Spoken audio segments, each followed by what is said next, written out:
ازيكم يا حلوين؟ دلوقتي هنتبل مع بعض البانيه.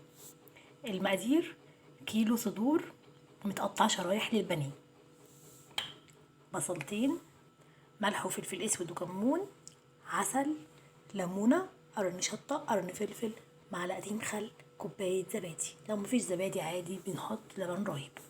نضربهم كلهم في الخلاط ونرجع لكم تاني. وكده بعد ما ضربناه في الخلاط هنفضيه دلوقتي على البانيه.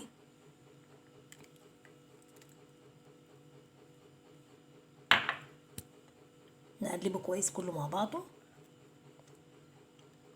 لعند ما لحم الفراخ كله يتشرب بالتتبيله كلها.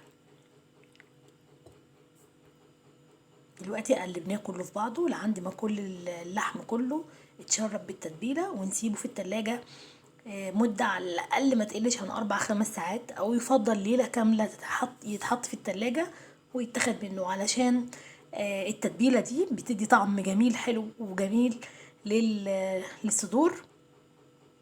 وكمان بتسوي التتبيله، يعني احنا مش بنسيبه فيها بس عشان الطعم، لا عشان يستوي، بتخلي اللحم كده مهري. مجرد ما يتحط في الزيت يستوي، تقلبتين ويستوي، بيبقى حلو قوي.